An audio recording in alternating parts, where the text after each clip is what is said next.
Assalamualaikum warahmatullahi wabarakatuh. Kembali lagi bersama saya Hakim di episode terbaru Action. Dalam episode kali ini kita akan membahas hal yang jauh lebih serius.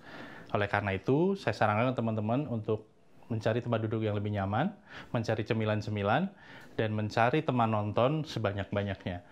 Karena kita akan membahas hal yang sangat penting berkaitan dengan radikalisme.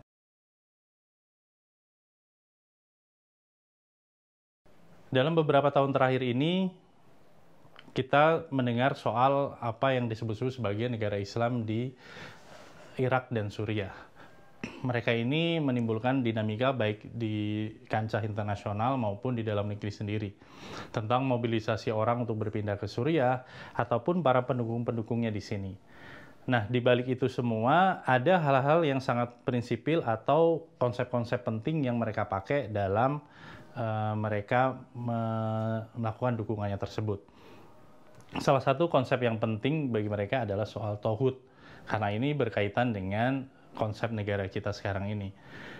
Nah, untuk membahas apa itu tauhid dan bagaimana ini dikaji dari sisi historis maupun dari sisi agama, kita akan banyak berbincang dengan salah satu pakar, yaitu Dr. Zubair MAG dari Universitas Islam Negeri Syarif Hidayatullah Jakarta. Beliau ini adalah seorang pakar usul fikih dan sangat kompeten untuk ngobrol dengan kita soal ini karena salah satu risetnya atau salah satu karyanya mengupas soal pemikiran-pemikiran teologis dari Aman Abdurrahman. Itu loh orang yang sekarang sedang menunggu hukuman mati karena kasus terorisme dan kasus dukungan-dukungannya terhadap apa yang mereka sebut negara Islam tersebut. Lebih dalam lagi berbicara soal tauhid, yuk kita tanya Dr. Zubair. Untuk mengawali pembahasan soal tauhid, mungkin Pak Zubair bisa menjelaskan sebenarnya dari sisi historis atau dari sisi etimologi tauhid itu apa sih? Nah, secara bahasa sih sebetulnya tauhid itu ada beberapa maknanya ya. Tagha itu artinya melampaui batas. Jadi kalau air berlebih itu tagha juga. Jadi menyebabkan banjir. Atau harga melampaui harga normal itu tagha juga. Nah, dalam hal penggunaan Al-Quran itu lebih banyak pada hal melampaui batas dalam arti perilaku dan sikap yang melampaui batas-batas kemanusiaan. Juga sebuah keyakinan yang melampaui batas-batas rasionalitas. Sehingga dengan hal itu orang kemudian banyak melakukan pelanggaran dalam arti ini sebenarnya bersifat universal. Oh, seperti itu Pak ya. Jadi memang ada kata toho yang kemudian punya arti melampaui batas, tapi kemudian konteks itu mungkin disesuaikan dengan konteks-konteks yang mungkin Pak ya. Nah, kalau sebenarnya karena kita membahas soal radikalisme dan terorisme, hal yang penting yang berkaitan dengan tauhid ini berkaitan dengan soal pemerintahan kita saat ini, karena kelompok-kelompok ekstrim ini menganggap bahwa pemerintahan kita adalah pemerintahan yang tauhid dan wajib diperangi. Lalu sebenarnya seperti apa sih Pak konsep ini tuh? Iya, memang betul bahwa pemerintah sekarang ini dengan adanya gerakan-gerakan yang melawan pemerintah, itu salah satu alasannya karena mereka dianggap sebagai perwakilan tauhid yang dimusuhi dalam Islam, yang harus dimusuhi dalam Islam. Karena Al-Quran juga selalu memerintahkan untuk menjauhi dan bahkan mengingkari tauhid. La ikraha fid din qad tabayyana ar-rusydu minal ghayy faman yakfur bit-taghut wal yu'min billah faqad istamsaka bil urwatil wuthqa lam fisama laha. Nah, itu kan ayatnya. Ya. Ini sebelum ke sana sebetulnya ini kan bersifat universal. Cuma ada sebagian orang mengaitkan ini atau menafsirkan ayat ini diberlakukan kepada kelompok tertentu. apakah itu pemimpin agama ataukah itu adalah pemimpin pemerintahan. Ya, makanya orang-orang, kelompok orang atau pemerintahan yang tidak sesuai dengan menurut standar mereka, menurut pikiran mereka, tidak sesuai dengan hukum-hukum Allah, maka itu dimasukkan ke dalam kategori togut gitu. Nah, kalau merujuk pada penggunaan Al-Quran yang tadi disebutkan bahwa kafir kepada togut itu sebenarnya bukan hanya kepada penguasa, tetapi kita harus kafir kepada setan, kafir kepada berhala, kafir kepada tokoh agama yang mengajarkan kemusyrikan, ya kan? Kemudian kafir terhadap kullu ra'sid dalalah. Kalau bahasa ulama itu semua tokoh yang merupakan tokoh kunci kesesatan. Nah, kesesatan ini apakah kesesatan berpikir, kesesatan nilai-nilai kemanusiaan, atau kesesatan ideologi, terutama tauhid. Menyambung pertanyaan saya sebelumnya, setelah mengetahui soal konsep tauhid itu seperti apa, lalu sebenarnya yang dimaksud dengan kafir kepada tauhid itu apakah maknanya luas atau hanya pada penguasa saja? Al-Quran banyak sekali. Penggunaan Al-Quran tentang kata tauhid ini banyak sekali. Bahkan kalau kita mau rinci, Al-Quran itu diantaranya adalah tauhid itu adalah setan, ya. Tauhid itu adalah tukang sihir, tukang tenun, bahkan tauhid juga adalah berhala-berhala.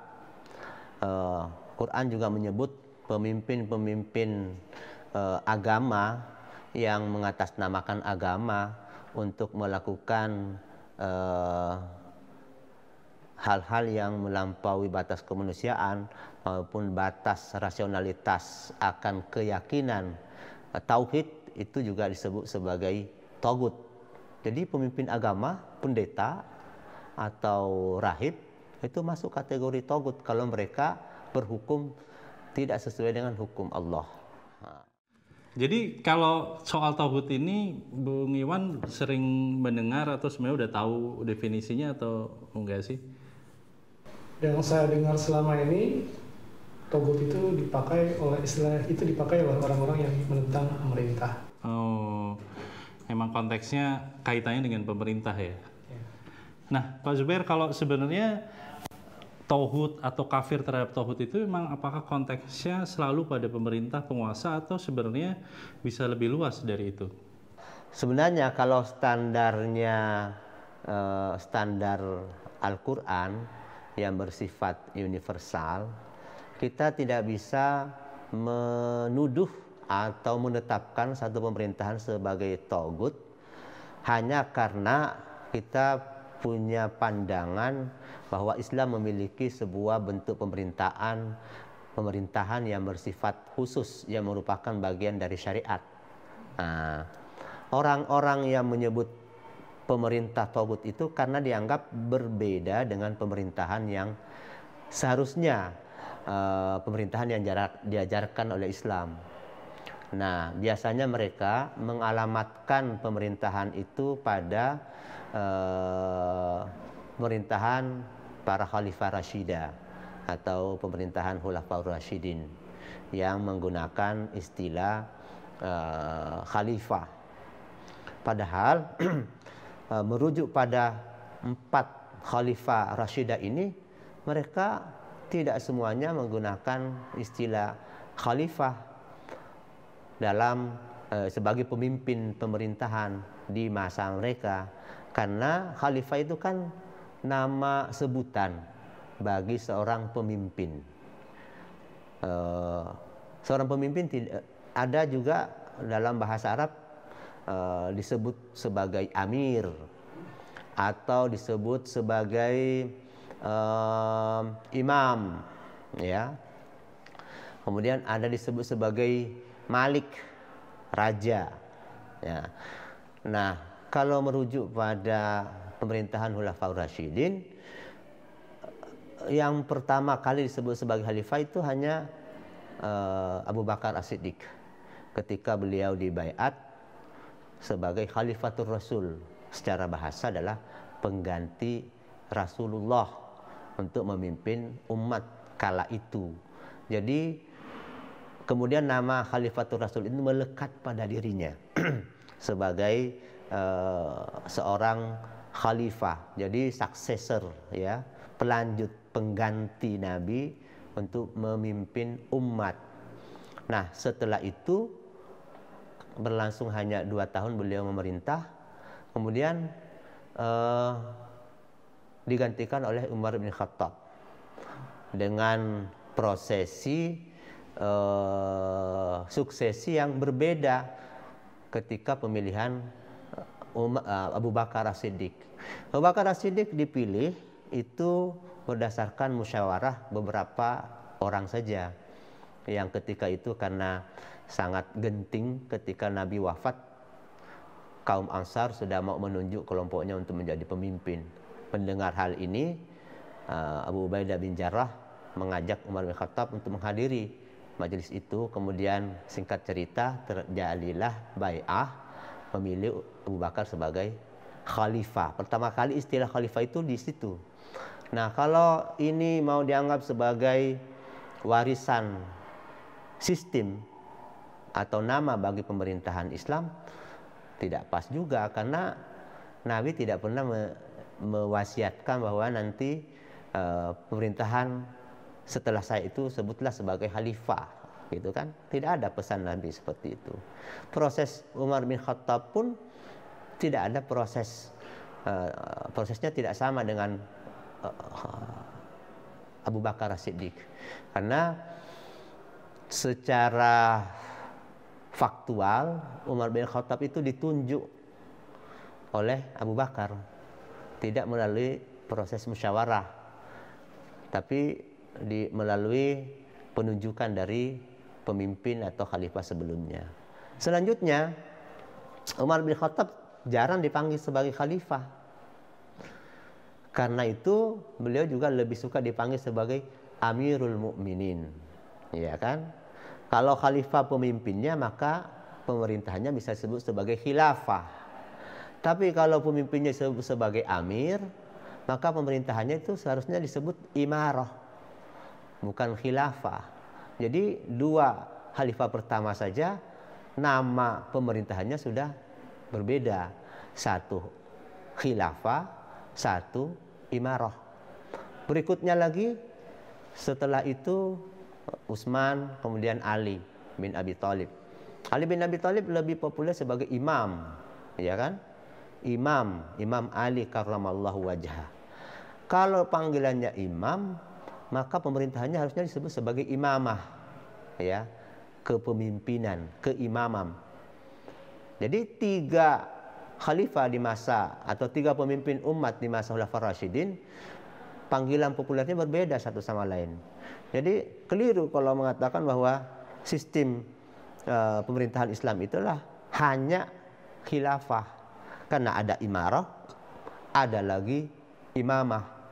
Belum lagi setelah itu berkembang di negara-negara Islam namanya raja-raja, malik. Makanya seperti sekarang ada kerajaan Saudi Arabia, disebutnya Al-Mamlakah, jadi kerajaan. Dan itu sering dianggap sebagai representasi pemerintahan Islam. Nah, kalau itu dianggap representasi pemerintahan Islam, maka sudah ada 4 istilah yang digunakan: khilafah, imarah, imamah, mamlakah. Kan banyak sekali. Nah, kita kembali kepada pemerintahan yang disebut sebagai Thaghut. Kalau memang nama pemerintahan dalam Islam itu tidak merupakan satu ajaran yang bersifat pasti atau bersifat qat'i, ya, artinya tidak boleh diubah-ubah, karena memang tidak ada nas secara sareh baik Al-Quran maupun Sunnah yang mengamanatkan untuk menciptakan sebuah pemerintahan yang dengan nama tertentu. Yang ada pesan Al-Quran itu adalah prinsip-prinsip dalam pemerintahan, bahwa seorang penguasa itu harus adil. Itu pertama, adil. Kedua, harus amanah. Dalam ayat Al-Quran disebutkan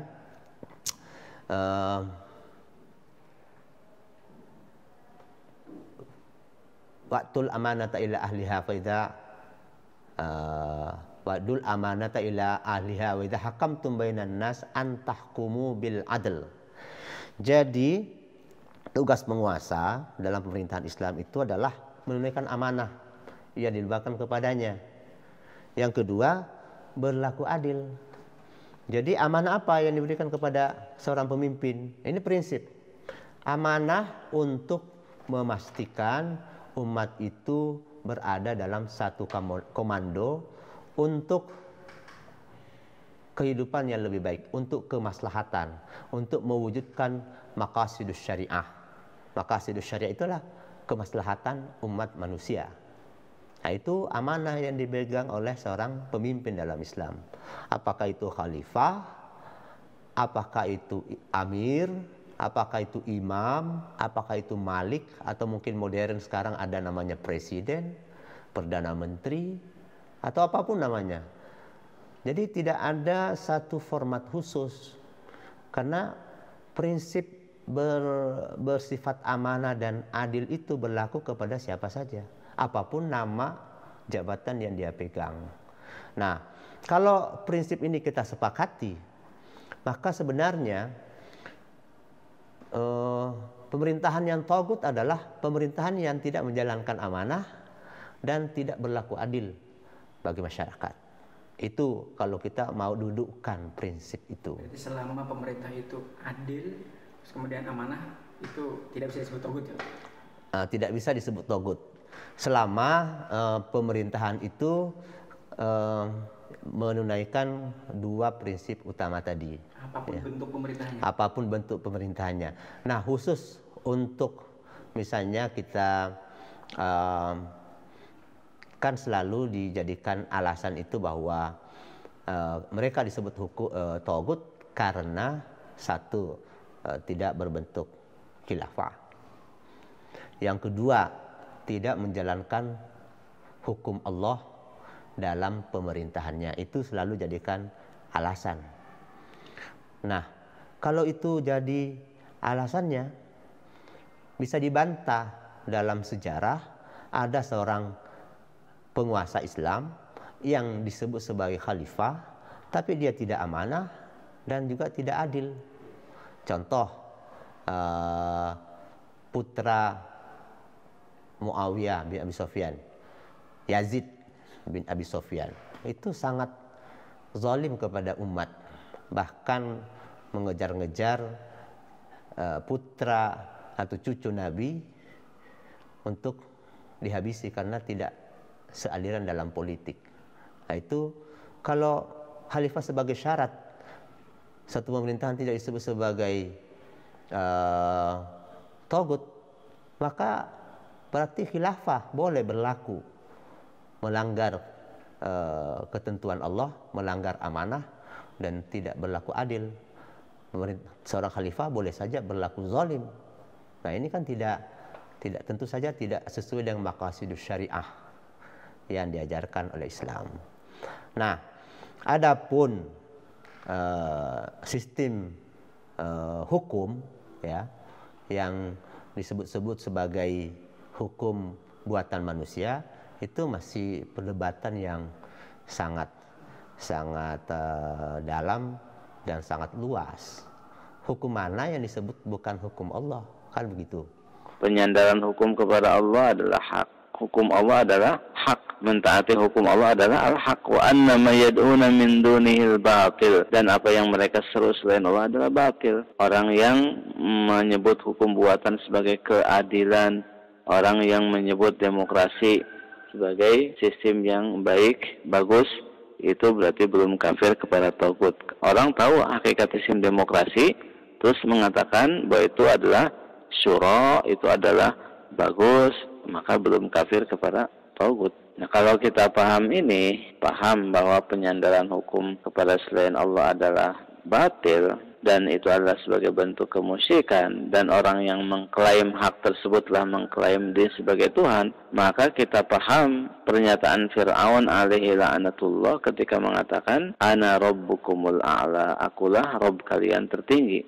Untuk kasus negara Republik Indonesia yang dimasukkan sebagai pemerintahan togut, ini tidak boleh serta-merta memberikan cap seperti itu. Kenapa? Karena kasus pendirian negara Republik Indonesia itu memiliki latar belakang sejarah yang tidak sama dengan pendirian negara setelah meninggalnya Rasulullah SAW. Negara Republik Indonesia atau kita singkat NKRI itu kan merupakan kumpulan dari banyak kerajaan-kerajaan yang ada di Nusantara yang tidak hanya beragama Islam, tapi dari berbagai macam agama, latar belakang budaya, bahasa, bahkan pulau, itu sangat banyak sekali.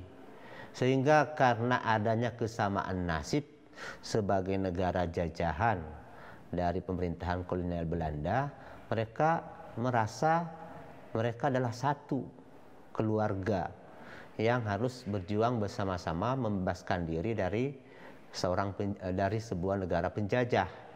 Nah, motivasi untuk menjadi negara yang merdeka itu kemudian menyebabkan mereka berkumpul untuk mempersiapkan diri menjadi sebuah negara. Nah, ini kan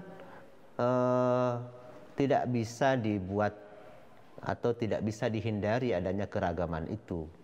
Maka walaupun mayoritas umat Islam di kawasan bekas jajahan Belanda ini, mereka ingin berbagi dengan saudara-saudaranya yang non-muslim, sehingga mereka bermusyawarah untuk menentukan kalimatun sawa, satu perjanjian yang disepakati bersama. Maka lahirlah sebuah deklarasi yang disebut dengan Pancasila sebagai dasar untuk membuat rumah negara, rumah bangsa yang disebut dengan Indonesia, yang diwujudkan dalam sebuah prinsip kenegaraan yang diberi nama dengan Pancasila. Pancasila itu mewadahi semua kepentingan dari seluruh unsur-unsur warga bangsa yang ada ketika itu. Maka ini sebenarnya mengambil kias, analogi yang juga pernah terjadi di masa Rasulullah SAW ketika beliau baru pindah dari Mekah ke Madinah, baru hijrah. Di mana ketika di Madinah ada kaum Yahudi, ada Nasrani, ada Majusi, ada juga suku-suku lain yang bahkan tidak punya agama. Nah, melihat kepentingan bersama untuk hidup bersama, berdampingan, maka Nabi mengajak semua pihak-pihak yang ada di Madinah untuk bersatu, untuk hidup bersama dan berdampingan, saling menghormati satu sama lain, saling menjaga, saling membela. Maka perjanjian-perjanjian itu sebenarnya adalah sebuah perjanjian ikatan untuk hidup bersama dalam suatu komunitas. Ketika itu disebut sebagai Madinah, ya, sebuah wilayah yang terdiri dari suku-suku bangsa yang berbeda, agama, kabilah dan lain sebagainya, dan sama sekali tidak memaksakan hukum Islam yang dibawa oleh Nabi sebagai hukum yang harus diterapkan oleh semua orang atau suku yang terlibat dalam perjanjian itu atau perjanjian Mitsaq Madinah, Piagam Madinah. Maka melihat ini, saya yakin bahwa ulama-ulama kita yang terlibat dalam persiapan kemerdekaan Indonesia juga menjadikan sunnah Nabi itu sebagai sandaran dalam membuat kesepakatan untuk menjadi sebuah bangsa yang satu, saling menghormati dan bisa hidup berdampingan satu sama lain.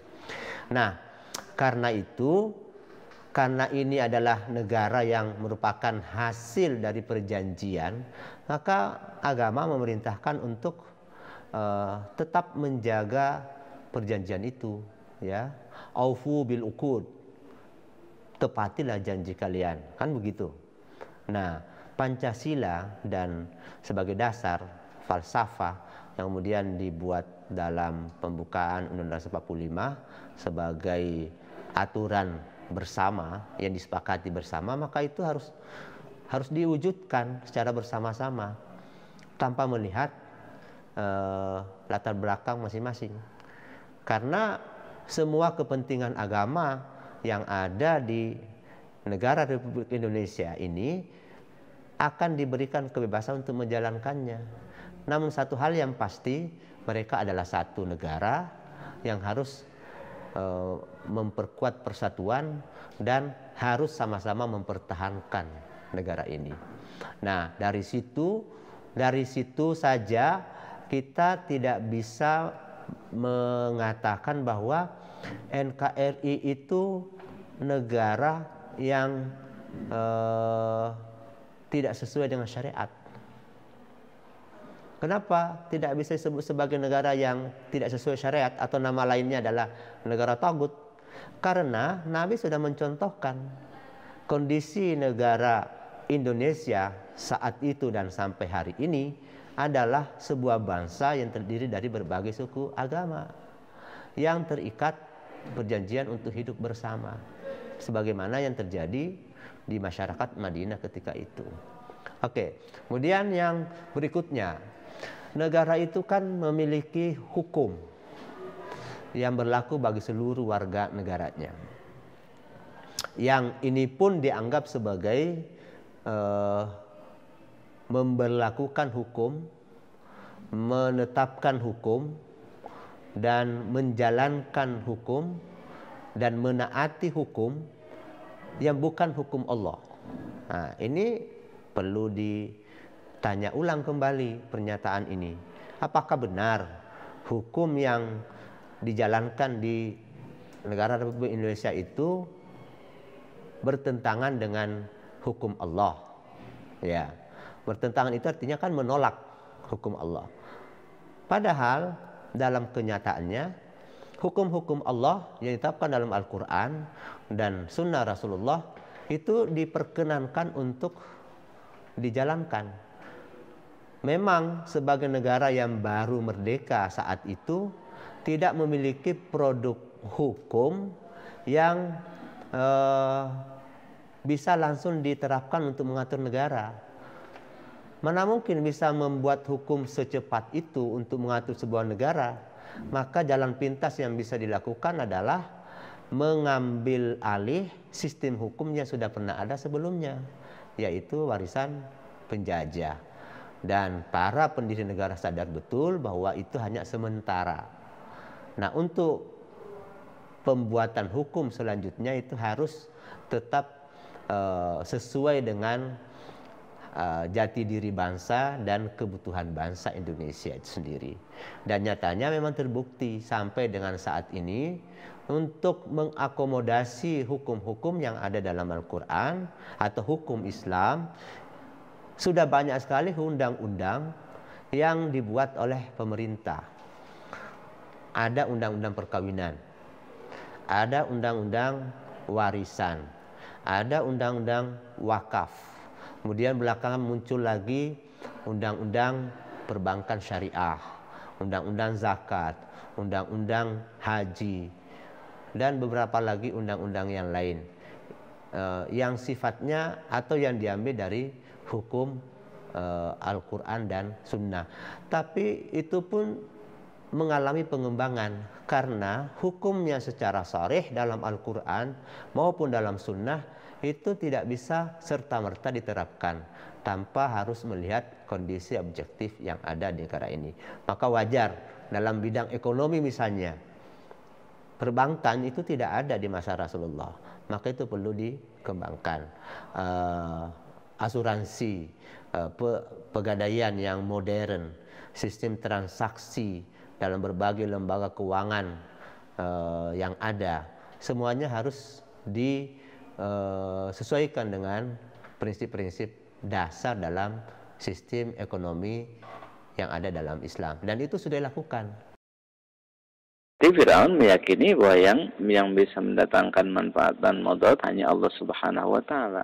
Oleh sebab itu, bentuk penuhanan yang diklaim oleh dia itu adalah pembuatan hukum itu. Ana rabbukumul a'la itu maksudnya akulah satu-satunya orang yang harus kalian taati. Hukum akulah yang hanya boleh kalian ikuti dan kalian patuhi. Siapa yang menentang dari hal ini, maka aku akan memenjarakannya. Siapa yang menentang ideologiku, pasti aku akan penjarakan atau aku bunuh. Dia mengatakan, la ini takhazta ilahan ghairi la aj'alannaka minal masjunin. Kalau kamu, Musa, menjadikan Tuhan selain diriku, tentu aku akan memenjarakan kamu. Jadi itu bentuk penuhanan dirinya itu sebagai dengan mengklaim diri sebagai pembuat hukum. Tidak ada hukum yang boleh diikuti, ditaati di negeri tersebut kecuali hukum dia. Seperti para togut zaman sekarang, mereka mengatakan bahwa hukum mereka yang harus diikuti. Itu sama dengan klaim Firaun zaman dulu.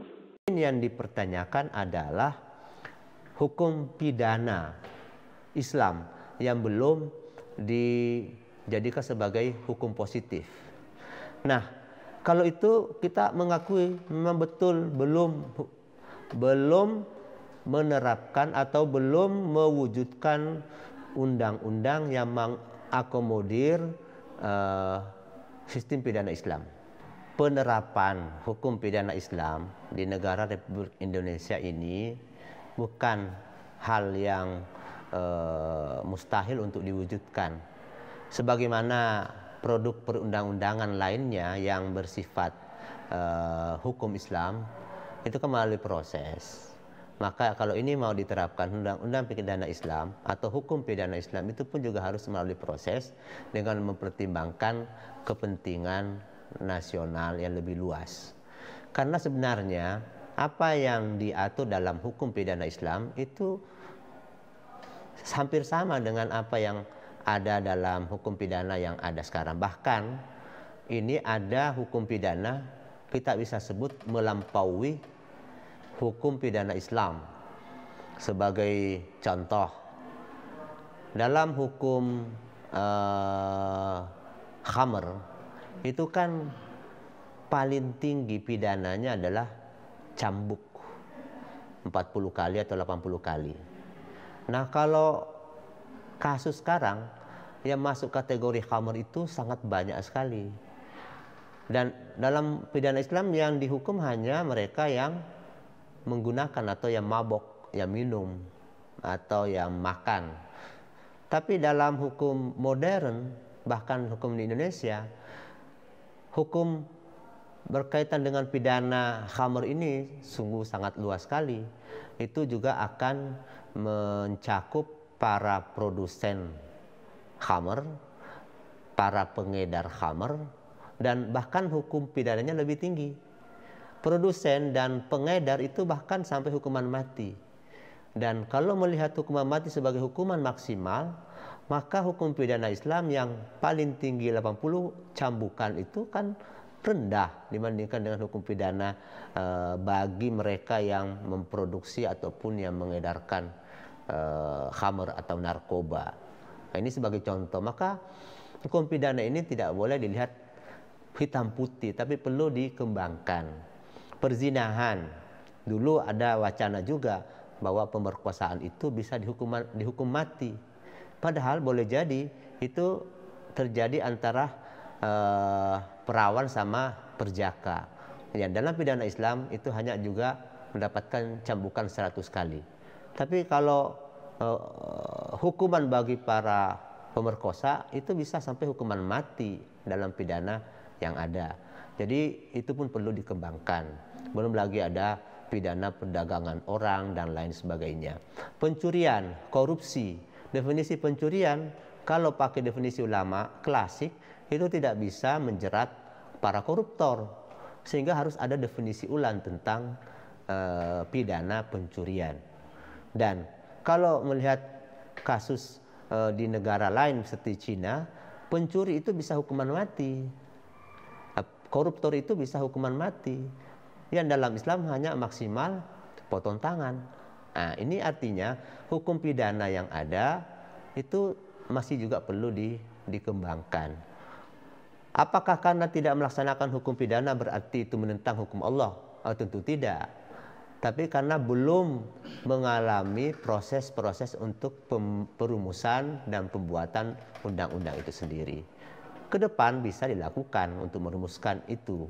Jadi bukan berarti Indonesia menolak hukum pidana Islam, tapi proses ke arah itu yang masih mengalami tarik ulur dan seterusnya.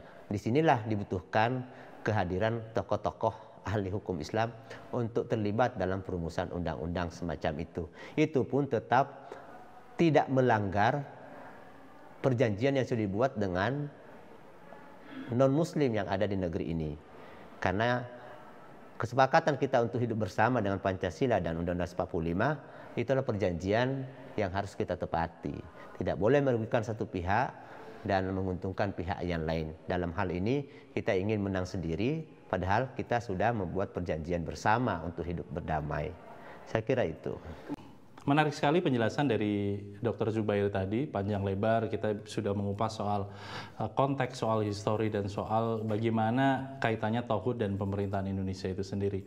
Nah, bisa disimpulkan bahwa dalam memahami sebuah konsep atau prinsip, kita tidak bisa menelan mentah-mentah dari satu sumber saja. Penting kemudian untuk mendapatkan pandangan dari sumber yang lain dan juga menggalinya lebih detail dan melihatnya dari berbagai macam spektrum atau cara pandang, baik dari historisnya, dari asal katanya, atau kalau berkaitan dengan Al-Quran mungkin kita bisa tinjau juga bagaimana surat itu kemudian hadir atau diturunkan, atau bagaimana sebuah hadis itu kemudian ada. Nah, penting kemudian untuk melihat semua ini karena konsep-konsep yang berkaitan dengan keimanan seperti ini jarang bisa terlihat karena adanya di dalam hati. Apa yang kita bisa lihat sebenarnya dari sisi perilakunya saja, namun kita tidak bisa serta-merta menghakimi seseorang. Harus lebih berhati-hati untuk kemudian melihat bagaimana konsep-konsep ini diberlakukan dalam kegiatan sehari-hari. Salah satu penjelasan dari Dr. Zubair ini semoga bisa membantu teman-teman untuk memahami soal apa itu tauhid. Kami dari Ruang Ngobrol melalui program Action ini mengajak teman-teman untuk lebih banyak bertanya atau mencari tahu lewat kami soal berbagai hal tentang radikalisme dan terorisme. Sampaikan pertanyaan-pertanyaan tersebut di website kami di www.ruangobrol.id dan di chat facility di sebelah kanan bawah atau di kolom-kolom komentar. Semakin banyak pertanyaan dari teman-teman, semakin banyak kita bisa menggali lebih dalam soal dinamika, soal apa saja tentang radikalisme dan terorisme di negeri ini. Sekian dulu, sampai jumpa.